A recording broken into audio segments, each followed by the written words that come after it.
The sun was setting over the crowded streets of Manila, casting a golden hue on the dust that floated in the air. Amid the honking of jeepneys and the chatter of busy vendors, a 12-year-old boy named Liam stood on a street corner barefoot, his tiny frame hunched protectively over a battered guitar. His clothes were worn 2 sizes too big, and his face carried the kind of tiredness only hardship can carve into a child. But when he strummed that guitar and opened his mouth to sing, everything around him seemed to pause just for a moment. Liam's voice wasn't loud, but it was haunting. It was the kind of voice that wrapped itself around your soul before you even realized it. With every note, he poured out a life far older than his years. He sang songs he didn't fully understand, but could feel deep in his bones, songs about loss, longing, and dreams that felt a million miles away. That evening, he sang Hotel California, a song he had heard a foreign tourist playing once and never forgot. He didn't know what the words meant in full, but they made him feel something, like he was not alone. Too hurried or distracted to notice the magic unfolding before them. A few dropped coins into his open guitar case, never making eye contact. Inside that case, amid a small pile of coins and crumpled bills, was a worn-out photograph. It showed a young woman with gentle eyes, holding a baby in her arms. His mother, Liam, looked at the picture after every song, like drawing strength from it. She had fallen ill 2 years ago. Hospital bills had eaten up everything they had, and when there was nothing left, Liam took to the streets. He sang not because he wanted to be famous, but because it was the only way he could survive on, maybe, just maybe, by his mother a little more time. A group of teenagers laughed as they walked past him, tossing a few coins with exaggerated mockery. One of them shouted, "Go on, sing your heart out, superstar." They didn't know the pain behind the boy's smile. Liam kept playing, even though his fingers ached and his stomach growled with hunger. Every note was an act of defiance, a refusal to give up. As the sky darkened and streetlights flickered on, Liam closed his eyes and began to sing the final chorus of Hotel California. His voice, cracked and strained, echoed with something that went beyond melody. It was raw, unfiltered emotions, something no studio could manufacture. A woman waiting for a bus paused, her eyes softening. An elderly man sitting nearby took off his cap in respect. For a few precious seconds, strangers felt something they hadn't expected, a connection to this little boy with nothing but a guitar and a heart full of music. When the song ended, there was no applause, just the distant roar of the city returning to itself. Liam looked down at the coins and sighed. It was barely enough for a small meal and some medicine. Still, he gave a soft smile to the photo in the case. "That one was for you, Mama," he whispered. And then, as he bent down to collect the money, a man in a van parked across the street rolled down his window. He had been listening for a while, caught in a moment he hadn't expected. He wasn't just anyone, he was a scout for a national talent show, visiting the city to find something real, something unforgettable. He had just found it. Rain fell in steady sheets over the city, turning the streets of Manila into glistening rivers of reflection. Umbrellas popped open like mushrooms. Vendors scrambled to cover their carts, and people rushed to shelter. But beneath a tattered plastic sheet stretched between 2 posts, a familiar sound floated through the storm, a voice, singing against the rain. Liam sat cross-legged on the wet pavement, his thin frame shivering slightly, but his focus unshaken. His guitar, wrapped in layers of tape to keep it from falling apart, rested gently on his lap. His fingertips were red and pruned from both the rain and hours of playing, but he kept strumming, his voice breaking through the patter of the storm. The song was Hotel California again, not because he didn't know anything else, but because he felt that somehow, this song carried his soul better than any other. He didn't care that his clothes were soaked, or that barely anyone was listening. For Liam, singing had become breathing, necessary, sacred.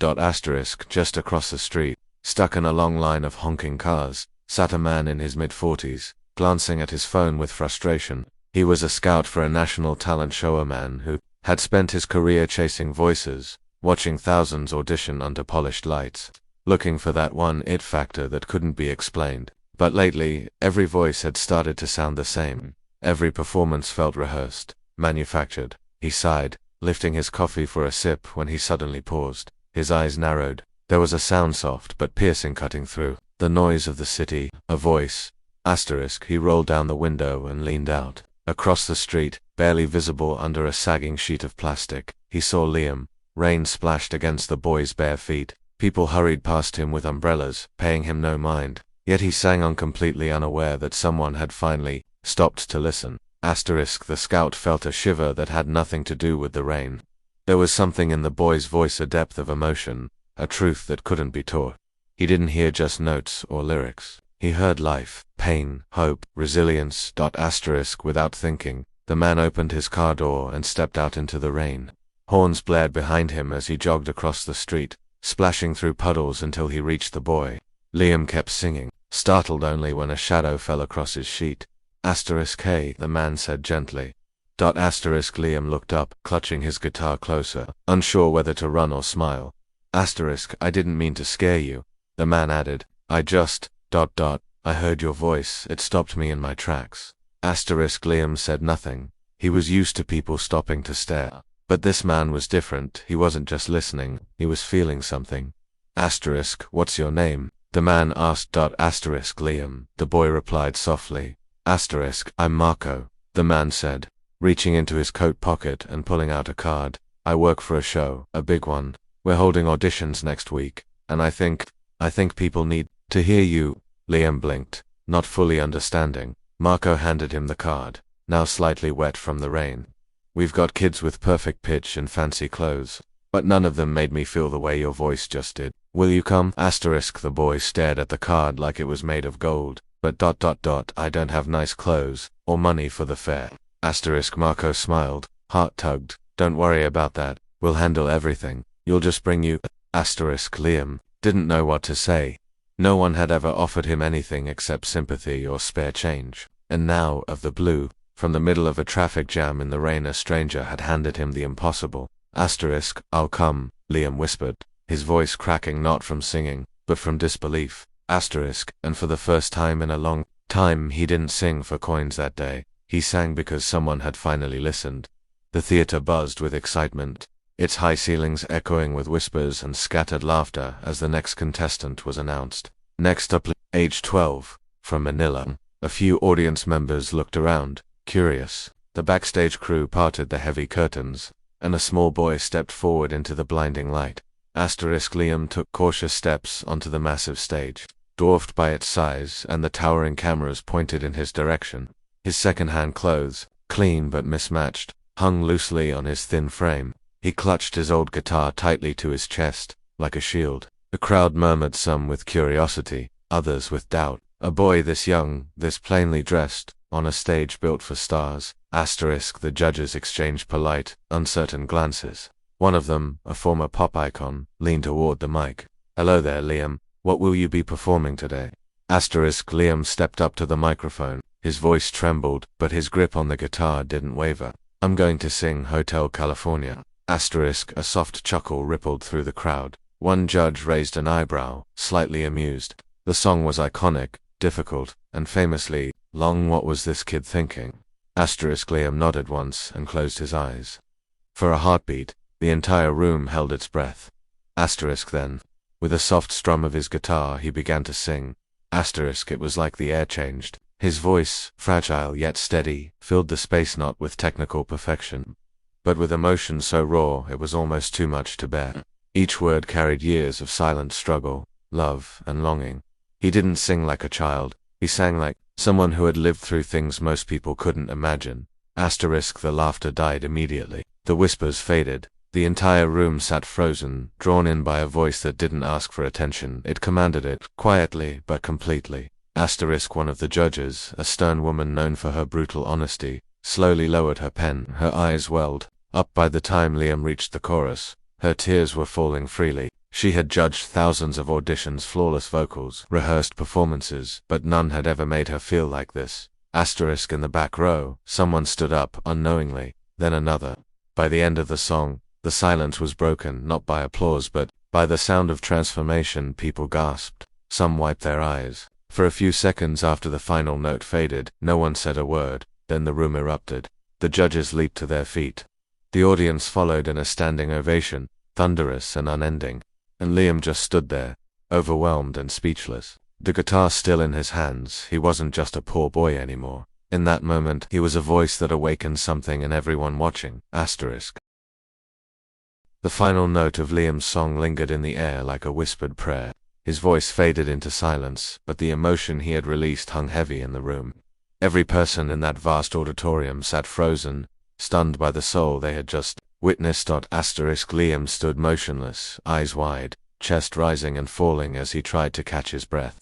The strings on his guitar gently vibrated from the last chord, but he barely heard them. The light was hot on his face, the silence deafening. For a terrifying moment, he thought maybe he hadn't done enough, maybe he wasn't enough. Then it happened. The center judge, a man known for his sharp wit and rarely seen tears, suddenly leaned forward, his hand trembling. His eyes glistened as he looked straight at Liam, and before saying a single word, he slammed his hand down onto the golden buzzer. The sound thundered through the auditorium. Instantly, golden confetti burst from the ceiling, swirling like magic in the stage lights. Gasps erupted from the audience, followed by cheers and wild applause. The other judges jumped to their feet, clapping, some with hands over their hearts, others wiping away tears. Liam looked up, eyes wide in disbelief. The rain of gold fell over him, dusting his shoulders, his guitar, the floor beneath his bare feet. His lip quivered, and tears flooded his eyes. He clutched the guitar tightly, as if afraid this moment might float away with the confetti. The judge who hit the buzzer rose from his seat and walked to the stage, arms open. Without hesitation, he embraced Liam tightly, pulling the boy into a moment of pure compassion the cameras couldn't fake. Liam sobbed into his shoulder, unable to contain it. Years of silence, hunger, loneliness, all of it poured out in that hug. You're not just singing, the judge whispered, his voice cracking. You're telling the world your heart. And we heard you, loud and clear. The audience erupted again, some shouting his name. People had come expecting a show, but what they got was a story, a soul, a boy who sang from a place deeper than most ever dared to go. Liam looked up into the lights through tear-blurred eyes. He wasn't dreaming. The world had finally seen him, and for the first time in his life, he felt truly, deeply seen. Backstage, as the golden confetti still clung to his shoulders. Liam sat stunned, his small hands trembling as crew members and contestants gathered around him, clapping, hugging, crying. Someone handed him a towel, another gave him a warm cup of tea, but all he could do was stare down at the golden buzzer symbol on the stage floor through a monitor. Still unsure if this was really happening. Then, the world did what it does when it finds something real. It listened. The clip of Liam's performance went viral within hours. Millions watched as a barefoot boy with nothing but a worn-out guitar and a voice full of pain sang his way into hearts across the globe. Comments poured in. People shared their own stories of struggle and loss, and how Liam's voice made them feel less alone. Celebrities reposted the video. A well-known artist tweeted, "This boy reminded me why music matters." Donations flooded, in not just coins, but thousands of dollars. A crowdfunding page launched by the show's producers exploded overnight. People from every continent sent messages. "Get him a proper guitar. Let him see his mum. He gave us something priceless. Let's give back." Within days, the producers arranged a surprise. In a private hospital room, Liam walked in with trembling steps, now in new clothes, a camera crew quietly capturing the moment. His mother lay weak but awake, her eyes widening in disbelief. "Mama," Liam whispered. She opened her arms, and he ran into them, burying his face in her chest, crying harder than he had on stage. A nurse wiped her own tears as the two held each other for the first time in months. Scholarships were offered. A music label reached out with a deal, not because he was viral, but because they believed in him. The show's host, deeply moved, gifted Liam and his mother a small house, nothing grand, but safe, with a bed for both of them and a place to hang the now-framed photograph he had once carried in his guitar case. Months passed.